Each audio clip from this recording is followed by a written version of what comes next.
He's taking notes on you, Oh, Gary. is he the driver?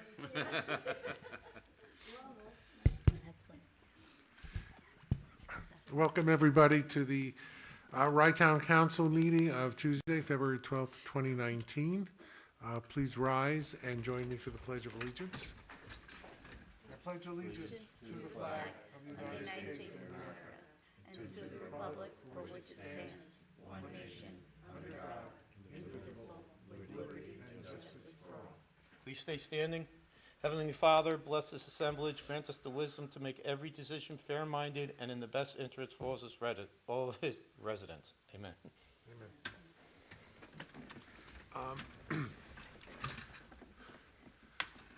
Call the roll, please. Jackson. Here. Oh.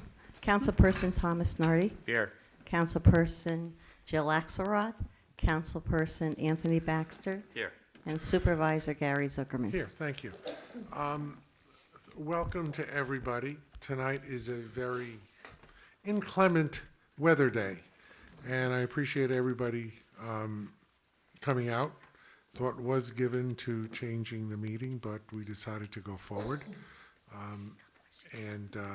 We just had a Rye-Town Park Commission meeting in the city of Rye, and Chief of Staff Debbie Reisner is on her way back from that after cleaning it up, so Jeffrey and I could hustle over here and be here almost relatively on time, not quite. Our first presentation tonight, Gary Gianfrancesco from Arconics asked that he postpone the presentation until next month. I think that's probably due to the weather. And our second presentation or request is from the Friends of Crawford Park. Laura Klein, please. Hello, thanks for having me here. I'm Laura Klein from the Friends of Crawford Park. And one thing we'd like to ask of the board is we're planning on doing a clam bake in June, June 1st. And I filled out the agreement, and I'd like to get the fees waived because we're wanting all the money that's raised to the clam bake to help renovate the path, which is our big focus this year. We're trying to, we put in your appeal. The 1 mile walking path is our main agenda item for the year. So we're hoping to raise more money for path restorations, and we're also hired a grant writer to go after a grant, which is the Trails and Parks grant, which is going to be happening. It's going to open up in the spring, so we're going to try to aggressively go after that and hopefully have the town's partnership in that as well. Thank you. Questions? Anybody? All for it?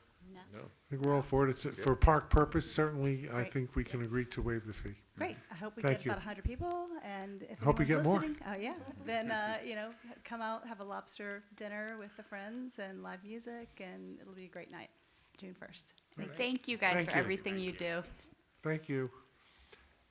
Debbie has joined us. Debbie, come on, take your place. I told them why you weren't here.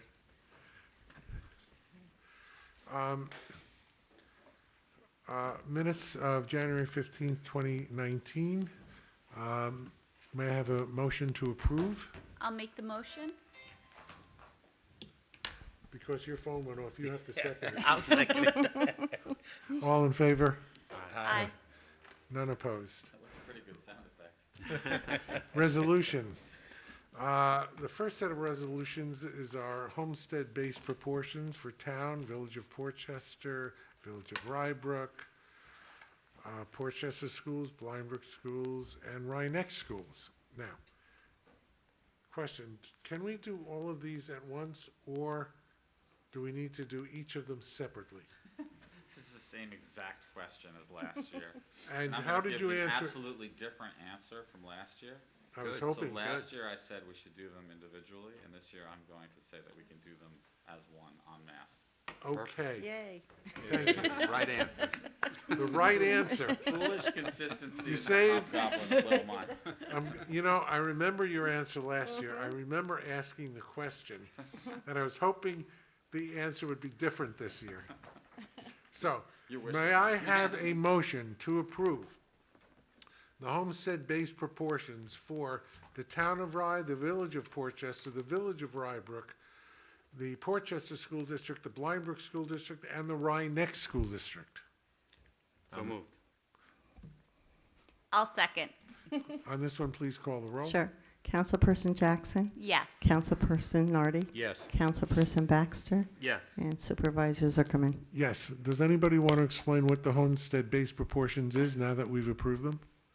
Who can do it most easily? Denise? Denise can do it most easily? Denise, you have 15 seconds. Thank you. Good. Good evening, everybody. Basically, the homestead-based proportion is an option that the town adopted back in 2004 in the original reval, because from an initial reval, the tax burden shifts more to the residential properties. So these percentages are calculated based on a complicated New York State formula, and it shifts the burden slightly back onto the commercial properties. And that's the general gist of it. Okay, thank you. You're welcome. Okay, the next resolution, the next series of resolutions are tax certiorari settlements. Jeff, these are yours, I believe. You want to, first one is on 115 North Barry Avenue in Mamaroneck. May I have a motion and a second, then a discussion description? I'll make a motion. I'll second. Thank you. Jeff? This is a relatively small multifamily apartment building. We feel this is a advantageous settlement to the town. And I remember when I was in court the day, not the day it was settled, but on a previous day, and I saw that I was part of actually the negotiation at the time, and told you to stand tough. So actually, it's a very minor settlement. And the school, Lindsay? the school district and the villages are on par. I mean, it's the same school district and village for all three. I'm sure they're aware of it. And They've been briefed on it at our quarterly meetings, and most recently, about 10 days ago, at our most recent quarterly meeting. okay, fantastic. Call the roll, please, Hope. Councilperson Jackson, Yes. Councilperson Nardi, Yes. Councilperson Baxter, Yes. and Supervisor Zuckerman. Yes. 425 Florence Street in Mamaroneck. A motion and a second, please. So moved. I'll second. Jeff? This is Spadaro Partners. Again, this is a relatively minor settlement, just covering 2 years for this is a multifamily? This is yeah. Right, so this building has, we've discussed this once or twice before, units in it that are covered by the Emergency Tenant Protection Act. And when a building has that, it tilts in favor of the owner, in that under recent case law, we're required to value these units and these buildings as if they were restricted rentals. So it unfortunately suppresses the values. So this is actually another relatively minor adjustment that we're doing. Please call the roll. Councilperson Jackson, Yes. Councilperson Nardi, Yes. Councilperson Baxter, Yes. and Supervisor Zuckerman. Yes. And this one is TD Bank on Boston Road in Mamaroneck. And on the last one, that was only 2016-17. So there's probably, was a note of issue even filed on those? No, we're settling them. Before the note of issue was Yeah, even we're, filed? so in keeping with supervisors' initiatives, we are proactively settling as much as we can to avoid buildup. And as you can see with some of the zeros on the earlier years there, we've held pretty firm. But we have a settlement, Or you're talking about TD now? TD. I was talking about the last one before that. We're 16 and settling where we 17. can, Right, without, even before they file a note of issue. right. And this one also, we're settling with years going forward for 19.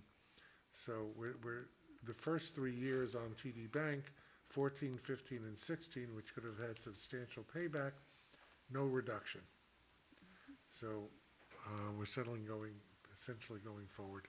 And that's because New York state law allows the commercial properties, the tax certs to go back further, correct? If a tax cert case becomes more than 4 years old, or let's say it approaches its 4th year,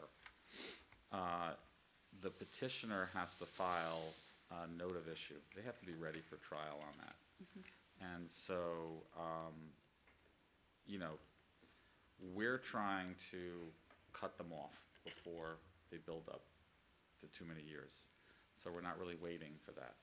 But on this particular case, a note of issue was filed in 14, and I don't think 15 yet. 15. 15's not due yet. They Not had to due yet, file 14, right. but we've settled 14, 15, 16, and 17, and Right. 18. So they file, but they don't, you know, announce that they're Right. ready for trial. But we seek to settle the case anyway. All right, so thank you. We've had a motion and a second. Please call the roll. Councilperson Jackson, Yes. Councilperson Nardi, Yes. Councilperson Baxter, Yes. Supervisor Zuckerman. Yes. Adding NYCLASS to the list of designated depositories. Well, I know Davey's itching to talk. Debbie can do it, but Davey, why are we adding NYCLASS? I was going to defer to Debbie. No, it's just a different investment option for deposits. So we look at CDs and other banks that are offering rates. NYCLASS may be offering a little bit higher rate for short-term money that doesn't have to be tied up into CDs, especially for the funds we went out and bonded for. So we're just adding them. We used to use them a number of years ago. They dropped down their rates. We stopped using them. They had some fees associated with it, but we're just giving us more options for to earn better interest. So, Thank you. okay.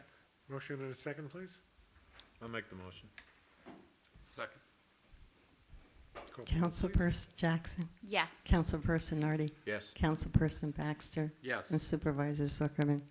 Yes. Next resolution is to extend the payment for real property taxes without penalty for furloughed or designated non-pay employees. This relates to the recent federal shutdown and people who may have not been paid and are therefore suffering and not able to pay their property taxes. I spoke to tax receiver Mecca, and he doesn't really expect too many people to take advantage of this. However, the state legislature passed and the governor signed this provision of law under section 925E of the real property tax law, which temporarily extends the payment of taxes. And the law sets forth the methodology of how the taxpayer needs to prove that they were furloughed and that they were harmed by the shutdown. So let me have a motion and a second, please. I'll make the motion. I'll second. Question? Any further discussion? What is the extension until? I think it's 30 days. It just doesn't specify in the Yeah, resolution. it says, it's in the law, so, Submitted to the clerk no later than the 30th day following the last day for paying All right, such so the tax. 30 days. right, Very good. okay? Good point. It's an excellent point. Yes. And I said, actually, the law sets forth, this basically says that we're enacting this to follow the law. We're allowing that to, the extension. We have no idea. We think that there may be federal employees in the town of Rye who may be harmed by the furlough. and they may or may not have been able to pay their tax. So this allows the receiver the flexibility. Call the roll, please. Councilperson Jackson. Yes. Councilperson Nardi. Yes. Councilperson Baxter. Yes. Supervisor Zuckerman. Yes. The next resolution is for Pallet Pro to paint the Continental Manor footbridge. And this price is really, really an excellent price. This bridge needs painting. And this is, to do it. I'm sorry, they're gonna paint or they're gonna stain? I think that's up to us. I don't think it, Wouldn't the stain hold up better than the paint? I think we should talk to them before we think sign the Their contract. proposal actually contains specifications of exactly what they propose to do. It's Yeah, included. make sure in- Tommy has the copy of the contract before I sign it, Sure. okay? It's included in your. Okay, Okay. thank you. Motion and a second, please. I'll make a motion. I'll second. Was this bid? This was not bid because the price of the project is underneath Below. our threshold from our procurement policy. Well below, frankly. But with that, Pallet Pro is a fantastic local business. I think it's in Portchester, I believe. Is that? They're, Yeah. they certainly started in Portchester. I'm not sure where their office is now. Yes. But these are local guys. And I know they've helped us with the number of projects in Crawford Park and That's right. donated labor and paint, so, Yep, True. you know, I'm Are they- happy that we can utilize them. And this is a prevailing wage contract. Were I they the think I ones wanna that were mention. doing the painting of the benches of the Yeah. Crawford? Tables At and that the other- Crawford? Okay. Yes. Okay. All right. Tommy, in the underwork standard, they have some specs, and I think we can talk to them if you're concerned. As our former highway superintendent, you certainly know about these things. Okay. Call the roll, please.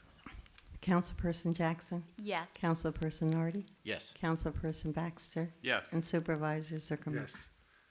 Yes. Resolution for sign design to install, for me to sign a contract for signage at Crawford Park. We had a presentation last month about the signage, and this is being awarded to Sign Design of Portchester as a low bidder, and Sign Design is a company we have done business with many times in the past, and we've had very good experiences with them. Right, Deb? Correct, and as opposed to, in contrast to the last resolution, this did meet the threshold where we needed at least three written proposals, which we received. We received actually 4. Great. And I would add that Sign Design meets our best value threshold. It also will probably come out as best price as well. Some of that will be determined by how many of the signs we get. But by our best calculation, because their prices for the smaller signs is so much lower than their competitors, by the time we've ordered the small signs that we need will come out the lowest responsible bidder as well. Okay. Call the roll, please. Councilperson Jackson. Yes. Councilperson Nardi. Yes. Councilperson Baxter. Yes. Supervisor Zuckerman. Yes. Resolution authorizing a grant application for invasive vines in Crawford Park. Debbie, do you want to say what this is about? Yes, several days before our last meeting, it was brought to our attention that the Department of Environmental Conservation was offering a grant for the eradication of invasive species and the preservation of specific trees. Anybody who's driven through Crawford Park will have observed that we have a great deal of invasive vines growing all over our trees. In fact, we started a vine squad last summer and fall, to try to start to get a leg up on those vines. So to have a grant that offers up to $100,000 over the course of 3 years for the eradication of the invasive vines, and also to help us treat our ash trees against emerald ash borer, and also our oak trees to make sure that they are resistant to oak wilt, is really great news. And so, Mention Right Town Park, please. yes, so we are including Ride Town Park in this grant application as well, so that we can assemble, because with those two, we can get up to our $100,000 ask for the most that grant offers.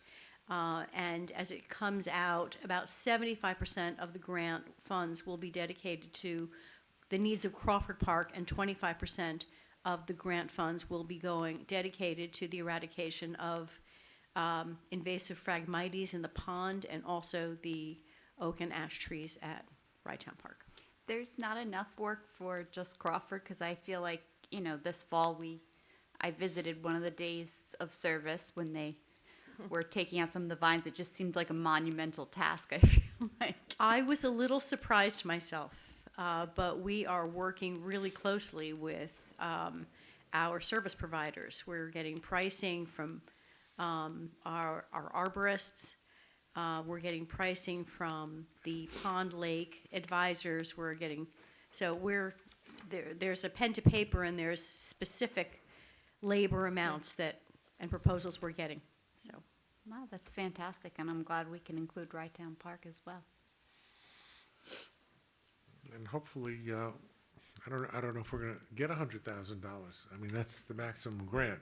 We may get 20, we may get 50, we may get 100. So we'll figure it out if we get the grant. That's the first step, is making the application.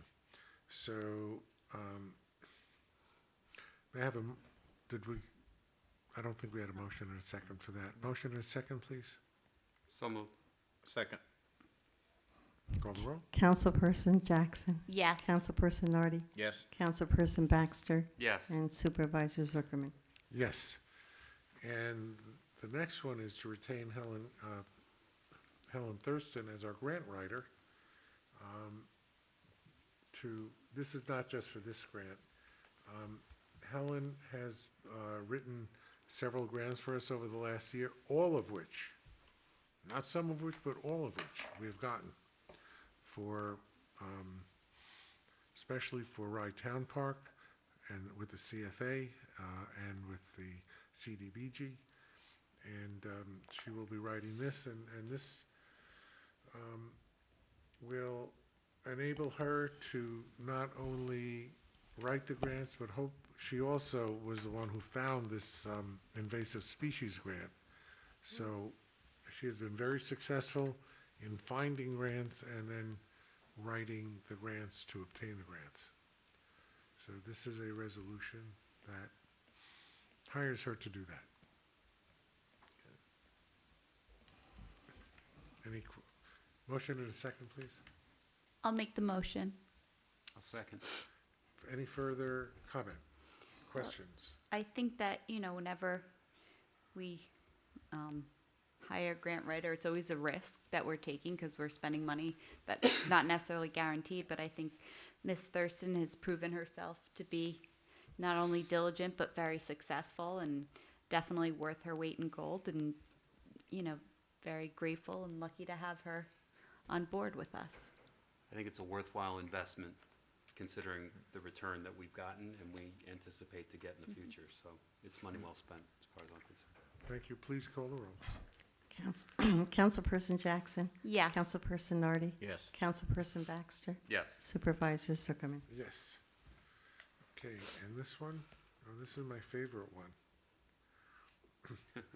Commencing legal action against the Internal Revenue Service of the United States of America.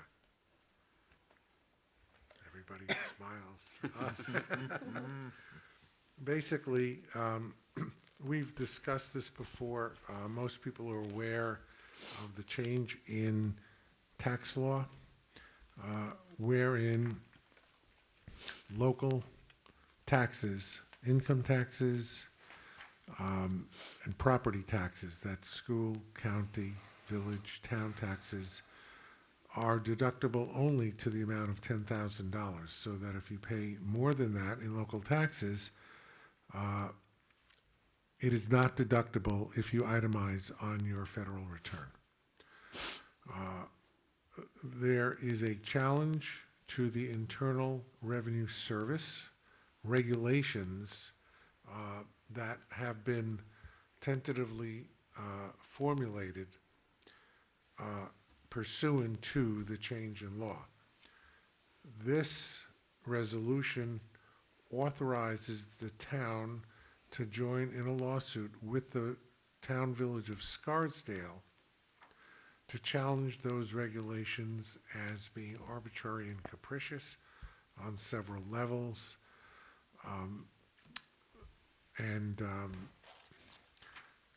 The law firm of Baker McKenzie will be handling the challenge. It will cost the town nothing because a 501c4 corporation has been formed by Councilwoman Amy Paulin and, Assemblywoman Amy Paulin and Assemblyman David Buckwald. So there is no financial obligation on the part of the town of Rye. And I don't see any downside in doing this. We are one of the few communities that have in fact passed the charitable fund, local law, and resolution, so that this enables us to retain Baker McKenzie at no cost to the town to challenge the IRS regulations, which are harmful to the residents of the town of Rye and to Westchester County. Any questions? I would ask of Jeff, is there any indemnification, or should we seek any indemnification from either Baker McKenzie or the 501c4, barring us from any subsequent lawsuits as a result, or any legal action from the IRS? Like retaliatory legal action from the IRS? Well, I mean, My view of our participation in this is such that it doesn't expose us to. We have no exposure in that regard. I don't view that. That hasn't really been a concern of mine. Nor do we bear any exposure for legal fees. okay. To Baker McKenzie. This is at no cost to the town. The only thing I wanted to clarify or just sort of underline is that the purpose of this suit is to try to get the IRS to basically back off their disqualification of these charitable reserve funds. So That's correct. So that, in essence, we set up the charitable reserve funds. The IRS then came out with regulations or proposed regulations that basically said, this workaround is not going to work, and we now are joining forces with other municipalities around the state and frankly around the country that have done this.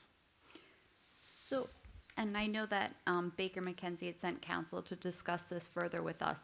Are we considered the client, or would the 501c4 No, we are. be We are. considered? We're the client. The 501c4 is an entity that's being created to basically, raise funds and pay for the legal services of Baker McKenzie. And so you don't feel that it would be prudent to have an indemnification from Baker McKenzie saying that if the 501c4 is unable to fulfill its financial obligations, that we would not, therefore, by default, be responsible? It's not my view that we're on the hook. Okay. All right. No, I think it's clear from the documents that we are not on the hook. From the not only resolution, but the engagement letter from Baker McKenzie. So I'm not worried about that.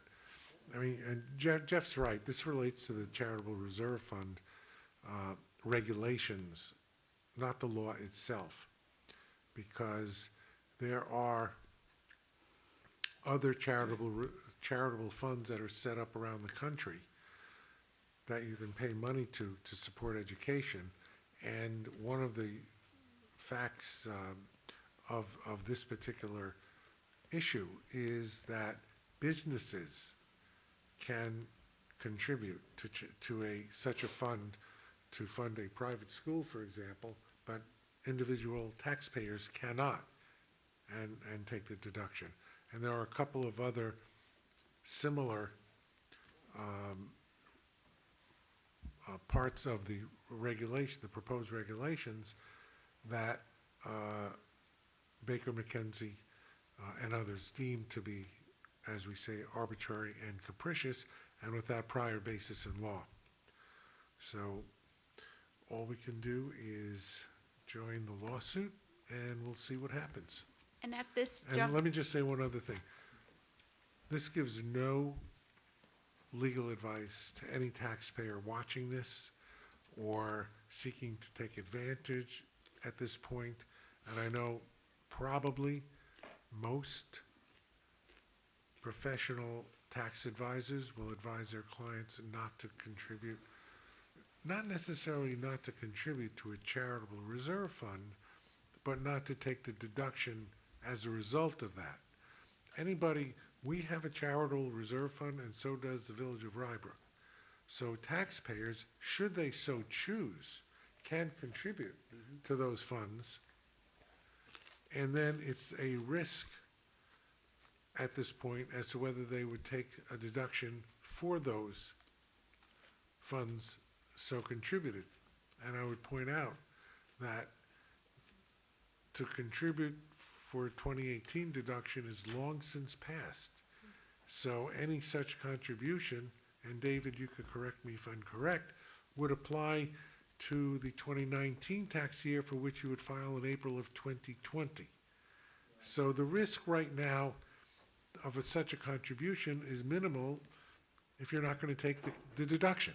You can contribute to the fund if your village, town has set one up.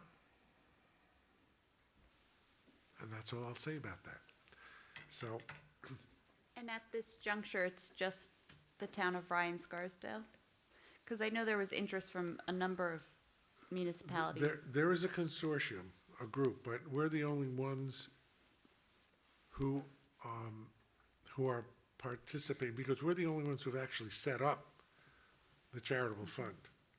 And there may be others throughout the state, of which I don't know. But right now, Rye and Scarsdale have. And of course, it's more applicable to areas where the property taxes are higher.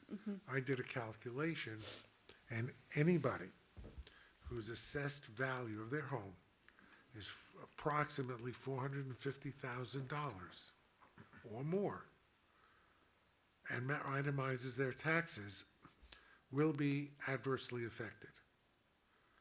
And the higher your assessed value, the more you will be affected. Somebody with an $800,000 assessed value will be more adversely affected than somebody with a $500,000 assessed value. Each community is slightly different because of the blended tax rates. You have a tax rate for the Portchester schools, for the Blindbrook schools, for the Rye-Neck schools, for the village of Portchester, the village of Rybrook, the village of Mamaroneck, the county of Westchester, the town of Rye, and also there are special district taxes like water sewer taxes. You put them all together, you get a blended rate, and that's how much tax you pay against your various assessed values. So you can figure it out. If your house is assessed at 1.5 million, you're going to pay 3 times as much in real property taxes as somebody assessed at 500,000. Similarly, you have to add your income tax to that, so that if you pay $2,000 in state income tax, you add that. If you pay $5,000 in state income tax, you add to that.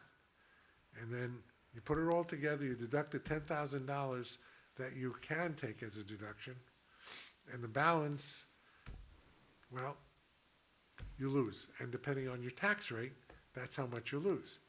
If you're in the 24% bracket, you lose more than if you're in, the 12% bracket. If you're in the 20, I think the next one up is 28 or 32%, I don't remember now, then you lose even more. So that's how you figure it out. Davey, tell me if I said anything wrong. No, you're on point. I got it. Okay, thank you. So with that, have we had a motion in a second? No. No, motion in a second, please. So moved. Second. Call the roll, please. Councilperson Jackson. Yes. Councilperson Nardi. Yes. Councilperson Baxter. Yes. Supervisor Zuckerman. Yes. At this point, I'm going to, everything else is written, the assessor, the highway superintendent, the receiver of taxes, the town clerk's report are all on file. May I have a Gary, motion? I'm sorry, I think those who are listening and those who would want to hear this on replay might want to know about the in-rem results from this past month, the collections. The collections, that's right, Nick's not here. We, thank you, Jeff, and thank you, Dudley. When people do not pay their real property taxes, we start procedures against them. And we have, as a result thereof, collected, I think it's 1.7 million dollars in tax arrears in the last month, which is a considerable amount of money. It's nearly $2 million, and credit to Jeff, who brought the proceedings, and some of our especially commercial property holders called him and said, give me more time, da-da-da-da-da. And Jeff called me, and I said, no, and they paid. So, and actually, I say that lightheartedly, but we are not permitted to give more time. Once the process goes out, we set a redemption date. If you don't pay your taxes by that date, then you don't have any longer a right to redeem, and property will go to the town. We had what? How many were? I think a key How many point, properties were there? 16? there were about 16 or 17 properties, and all but one paid, and one is in negotiation. Right, so a key point here, lest someone view this process as somewhat cold-hearted or insensitive or unfeeling, is that the town has to guarantee the tax payments to the county and to the school district. And the villages. And the villages. So we collect the tax. So if someone doesn't pay their taxes, it doesn't matter to the school and the county and the villages, the town of Rye has to guarantee those payments. Right, so those entities are all made whole, and basically, if we've collected $1.7 million in arrears, that means that money has been previously taken out of our reserves to pay the county, the schools. And lest anybody doesn't know, we collect approximately $200 million a year, this little town, for 3 full school districts, part of a fourth, and the villages of Rybrook, Portchester, and the county. So we have a lot of collection work. Nick does a great job doing that, but when people don't pay their taxes, we have to make it up. And that's why we try to maintain a large And this is reserve fund. this is the in-rem for class of 2018, or? No, this was a dual class of, I think it was 2016 and 2017. Right, it was 2016 and 2017, but if they're in 2016 and 17, those same people are gonna hit the 18 as 18. well. Right. So it's cumulative, once you collect everything on those parcels. That's why it's the money's so high. And I thought we should start calling Jeff Tom Cruise, I'll take it. Yeah, well, there's another thing. We've already started the next one. Jeff has already started the process for the next class in answer to your 2018 question. So, So now there are no pending in-rem properties for 2016-17. That's all been settled. Well, there's one very small parcel that has proffered a defense, a pro se, meaning the property owner has put in a legal reply papers, and it's a very small sliver of property that is between two properties, and actually the taxpayer has proposed a solution that I've discussed with the supervisor that, don't want to go into too much detail because it's litigation, so we Yeah, will discuss no. that in executive session, but it's of a relatively minor budget consequence. all right. Thank you very much. Excellent. Okay, we have a personnel matter to discuss in executive session, which hopefully will not take too long. So, you have a resolution prepared in case we make that decision, correct? Yes? Yes. Okay. Two. Okay, so may I have a motion to adjourn to executive session to secure advice of counsel on that personnel policy? So moved.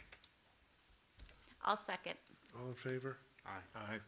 And we may possibly come back into public session only to pass a resolution regarding that personnel policy. So anybody who wants to stay can feel, we don't have another room, so we have to have it here, is that correct?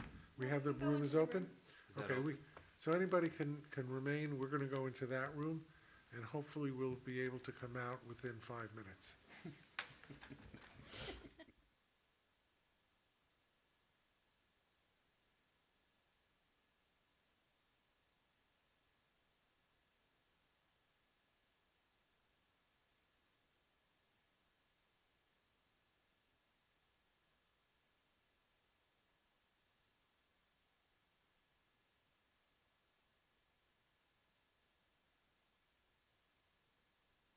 We are back in regular session. Hope has brought it to our attention that we did not vote on the TD Bank settlement. So We voted, we didn't move in second. we didn't move in second, so how can we vote? Well, we'd We have to didn't make the revote. motion. Yeah, So- Right. Right, so may I have a formal motion on this Right. evening? Motion is by, I'll make a motion. and the second is by, I'll second. and since we already called the roll, Yes, you can repeat the roll call. okay. No, you don't have to I don't do have it to again. repeat it, okay. Okay, we've done it. We've done it. And I don't think we did one on the side. No, we did. We did. Okay. Okay, we're back in session. We're not gonna, the matters we discussed in executive session will be prepared in a new resolution at the March meeting.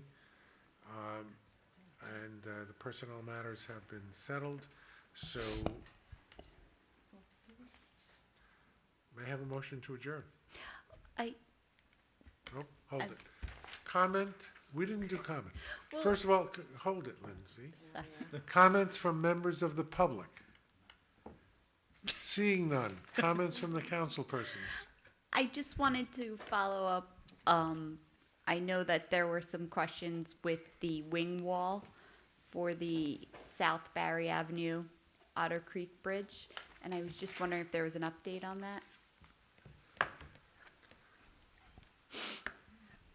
I don't, We had talked about planning to apply to the Bridge New York grant for that work. We've discovered that the Bridge New York grant will not be offered for another 2 years. So we're going to explore other options. Okay. the options being to keep the wing wall in relatively good condition, so it doesn't completely fall down until we can apply for the Bridge New York grant. Okay.